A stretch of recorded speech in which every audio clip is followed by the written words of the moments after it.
Make this recipe if you have potatoes and an egg in your house. I wish I had made it sooner. For this recipe, let's start here by cutting 2 potatoes. Let's add it to the pan.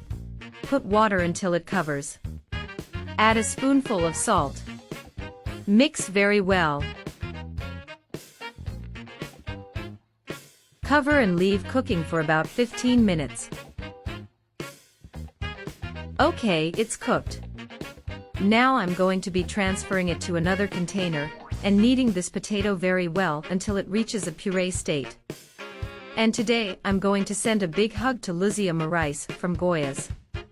Thank you so much for always being with us. I appreciate it immensely. I'm going to add here a spoonful of sweet paprika, a spoonful of black pepper, and let's knead again.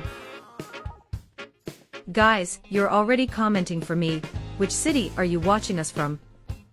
And I'm going to send a super special hug to each one of you who have their commenting. Add parsley to taste. Add 2 tablespoons of cornstarch.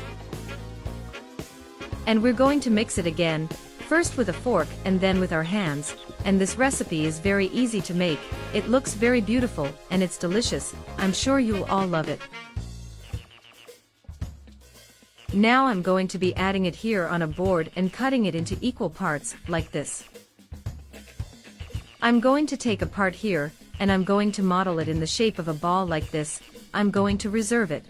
I'm going now in a container, add an egg, a spoonful of salt, and beat very well with a fork.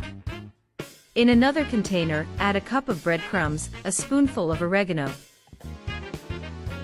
Mix these ingredients very well. And now I'm going to dip the ball in the egg, and also in the breadcrumbs, like this here.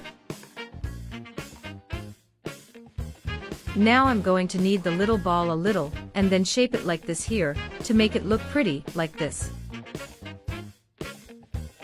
In a frying pan, add a little oil. When the oil is very hot, I'm going to add our recipe, then when I fry one side, just turn it over to fry the other side, and remove it. Our recipe was ready, it was super delicious, it was amazing. So if you liked it, already share it and see you next time.